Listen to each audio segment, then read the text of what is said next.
This title of the book, as well as the panel discussion today, is about the emerging new world order and the possible role for India. It contains two parts. One, a realization that a new world order is emerging, which is a fact. World order keeps undergoing transformation from time to time. The last time that such a transformation happened was immediately after the Second World War. A Eurocentric world order was sought to be built after the Second World War, in which the Western European powers and America were largely successful. It is they who had set the narrative for the world. Whatever lofty, noble socio-political ideals we talk about today were all the products of that churning after the Second World War, when nationalisms became bad words, internationalism became the in thing, ideas like democracy, that to liberal democracy, fundamental rights, uh, international relations based on trade and military alliances, all these things and many other things came into the new world order post the Second World War. That world order is definitely, if not crumbling, going to take a back seat. The pandemic, the COVID pandemic, has now set the ball in motion for a new world order to rise. This new world order is going to have different agenda items, not the ones that we had seen in last 7 decades. The new agenda items could be things like climate change, healthcare issues, technology, how and why you use it is going to be a big defining factor in building the new world order. And the rights discourse is going to take many new paths, many new trends. These are the kind of issues that are going to dominate the emerging new world order.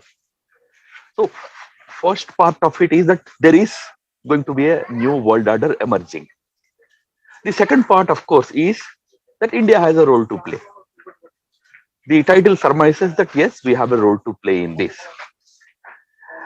Problem is, India has two, three very significant handicaps. Professor Nalpat tried to draw our attention to some of them. Uh, I will probably be repeating them. The very first thing is that do we really have the realization that there is actually a new world order building? Indians are known to be reticent people. We are known for punching way below our weight.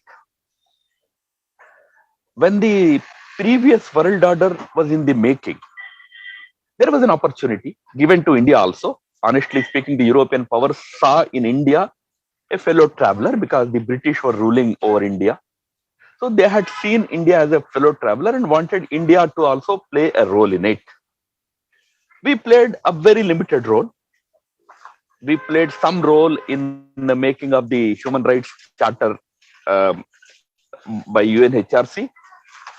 But otherwise, we told the Western powers that, look, we have freshly become independent. We don't have time for playing a bigger role in the world affairs.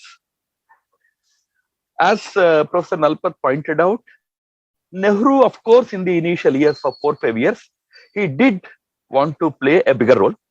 He did try to bring certain countries together and create a kind of forge a new kind of an alliance. But the problem is that that alliance did not have any agenda. The very name itself was the alliance of non-aligned nations. To put it bluntly, it was neither here nor there nations. You are neither with America nor with Russia, to aajao. This could not have been any basis for any alliance formation, but those days were the days of romance, international affairs. So that romantic notion that we should stay away from both groups, and in the process, we ended up creating a third group that did not last long for more than 5 years. Then with Bandung Conference, that whole initiative had died its natural death, and 62 came, teaching India a big lesson that first you have to focus on your own affairs, then you can think of playing a bigger role in the world. Then, as Professor Nalpat pointed out, we have completely turned inwards. The second biggest problem with us is we lack what can be called as strategic culture. If you want to play a role in the international affairs, you should have a strategic thinking, strategic outlook. We don't have, we are ad hocists. We go by the challenges as they come. We did not anticipate that something like that, like this would happen in Afghanistan. We went on pumping money. And when Taliban took over, we started crying, "Arey, we have invested, $300 billion, this, that." Did you not realize before investing $300 billion that there could be a possibility of the Taliban coming back? What were you doing? Because we did not have that habit of thinking strategically. Since there was a reference to China trying to become a unipolar, build a unipolar world order, which is true. I mean, China wants to dominate, just as the Western powers dominated the making of the last world order. China wants to dominate the making of the new world order. There is no doubt about it. Professor Nalpat was on dot when he said about it. But remember, I only point I would contest is they did not start it in 1997 with Hong Kong. They had a long-term vision. In fact, there is a wonderful book called The Long Game, Rush Doshi's book. One should read it. How they planned each stage before they reached a situation where now today they can openly say that here are we ready to play a major role in making of the world order. So it was a long-term vision, a strategic, number of goalposts that they had set for themselves for every 10 years, every 20 years. First 20 years, they simply focused on blunting American capabilities. They did not even build their navy until they actually, first of all, developed technologies to blunt the advantage that the Americans had enjoyed. Once they succeeded in blunting America's advantage, now they have 70 nuclear propelled submarines today. They have number of warships today. Today, they are dominating the Indo-Pacific region. So what I'm trying to say is that kind of strategic thinking and strategic culture, it is terribly lacking in our country. The third, for India to play any role in the world, first of all, it has to become an economically strong power. We are in a very pitiable condition today. In politics, we give only the rosy numbers. We say that we are the 5th or 7th largest GDP in the world. It doesn't say any story. In terms of GDP per capita, we are 152nd in the world.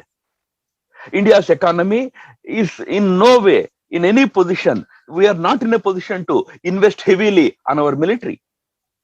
Today there is no longer any single soft power concept anymore. It has to be a sharp power, a smart power, which is a combination of hard and soft powers. This even China had learned after spending millions of dollars on Confucius institutes. For that to happen, you need to have a strong financial muscle. Your pockets should be heavy.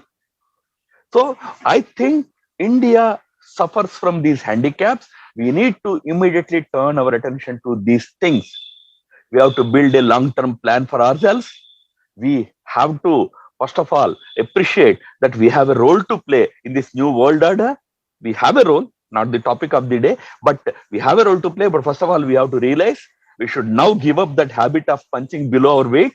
We should proactively come forward. But for that to happen, we should have a long-term vision. A strategic culture needs to be developed in this country.